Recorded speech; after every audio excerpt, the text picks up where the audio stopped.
Hey, what's up, guys? Little man with a big opinion here. Today's video, I'm going to talk about two things. Uh, but before I do that, I feel like I need to start putting this at the beginning of my videos.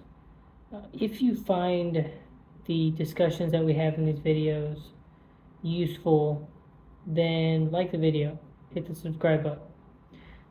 If you like what I'm doing with the channel and you would like to see more, also hit the subscribe button. If you have any questions, um, or you've got comments on things that I discuss, leave them down below. They might turn into a video. I'm pretty good about responding to most of the comments in general. And lastly, if you have a friend or family member that would benefit from the discussions that we have in these videos, share the channel with them. Let's help us grow. So the first thing I'm going to talk about, I don't know how to pronounce the guy's name. Uh, I think his first name is Kai.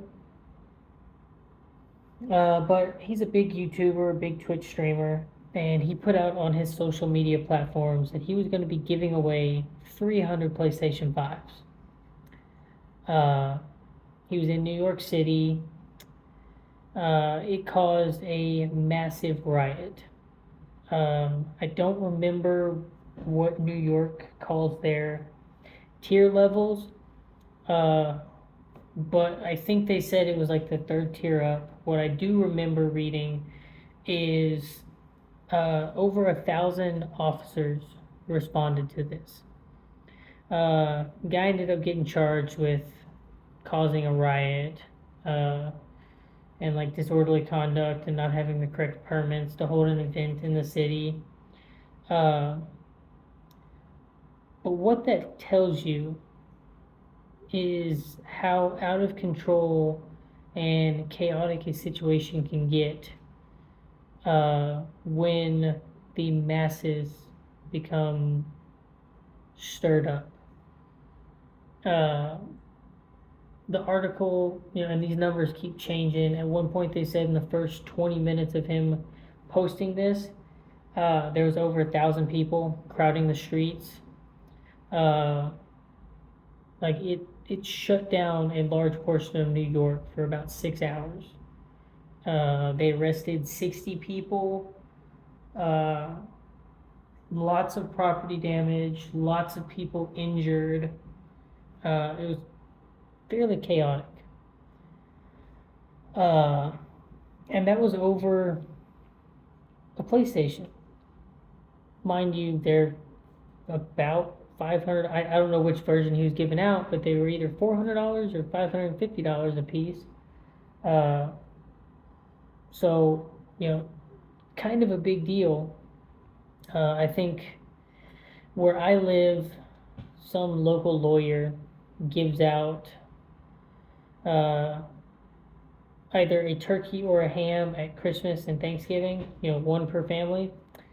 And last time I checked, he did like 750 of them.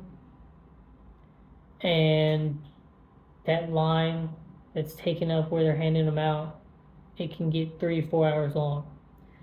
Um, it's kind of a big deal. Uh, and so that's going after something that is not necessary for life. Uh, I've watched some of the video clips of what's going on in this situation.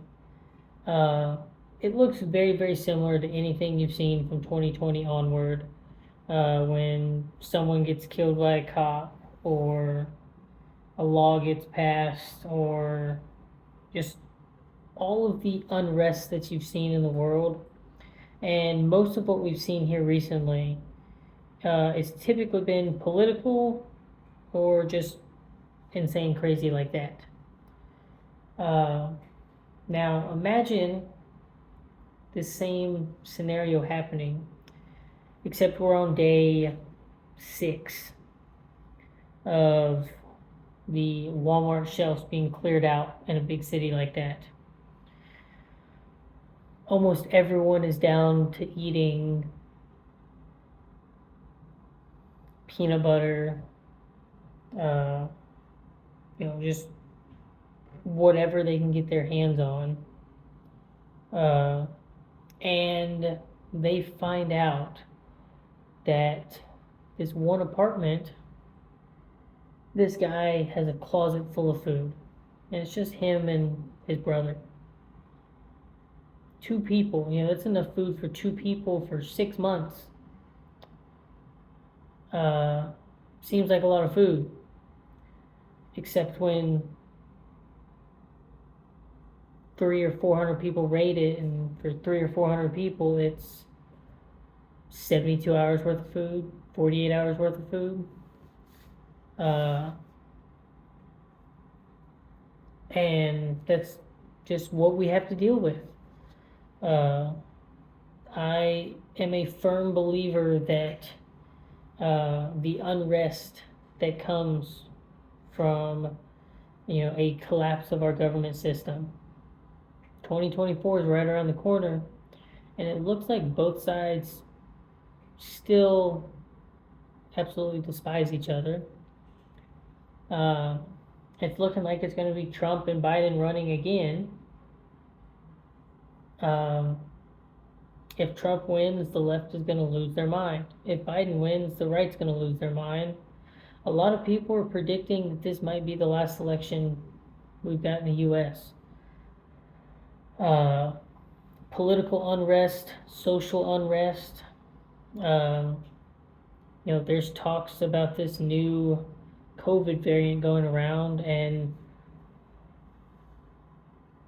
there is two distinct sides in that. One, I think the people absolutely enjoyed the control and order of having to sit at home and do as you're told. And then there's a large group of people out there that are like, piss off, screw that. So I can see social unrest. I can see economic unrest. The inflation numbers in some categories have started to go down. I'll give you that. In most categories, they've either stayed the same in the last 6 months to a year, or they have continued to go up.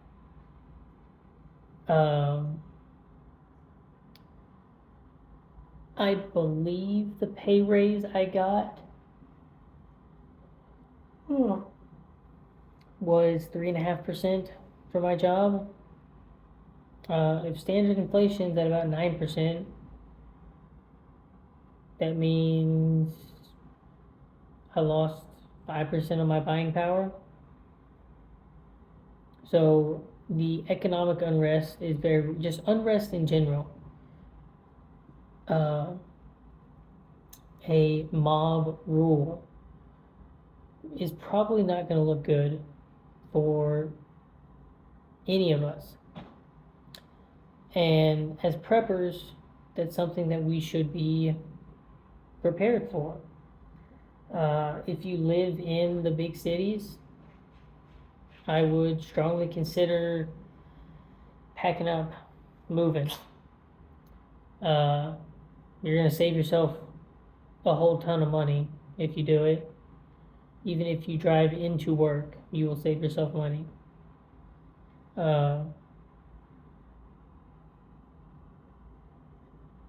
You will also probably have more space to do things. You've got more land around you to get things done. You can go through the process of becoming self-sufficient. Growing your own fruits and vegetables and raising your own protein in the form of chickens and goats and cows and things like that. You're typically more connected to the people around you, and just the amount of people per square mile. The lower it goes, I just believe the less problems you have. The people that you do interact with, they're few and far between. And so I think you make better connections. And it's just an all-around better outcome than being in the city. The further away you are from the cities, I think the air you breathe is better. Um, you will be able to find water sources. You will be able to use the land around you to help survive. Uh, you're able to store a lot more with a third acre lot home than your 900 square foot apartment.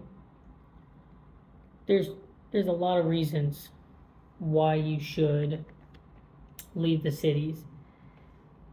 And all of this unrest that you see, you know, people will party and go crazy and loot and break stuff when they're happy, sad, angry. You know, I think my uncle said it best when he lived in Chicago. Uh, you didn't go into Chicago before Bears game because everyone was happy. Bears are about to play football. You didn't go into Chicago during a Bears game because they're either extremely happy and they're letting everyone know it, or they're pissed off and they're letting everyone know it. And you don't go to Chicago after a Bears game because they could be celebrating an amazing victory and just acting completely stupid, or they could be extremely upset from a loss and they're acting completely stupid. The whole point of it is they're gonna go crazy if they're winning, they're gonna go crazy if they're losing. It's just a time to have a good time, and you just avoid about a 4 mile radius completely around Soldier Field.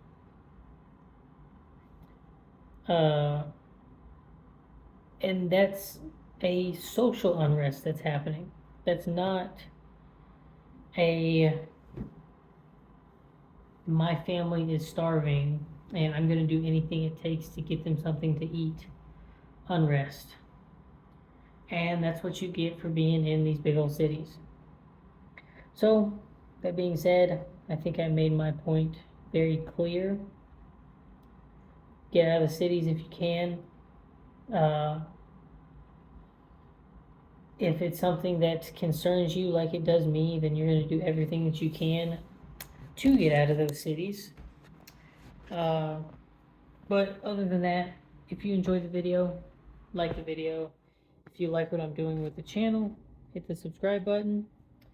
If you enjoy what I'm doing and you feel like you have friends or family that would benefit from the discussions that we have in these videos, share the channel with them. And with that, catch you in the next one.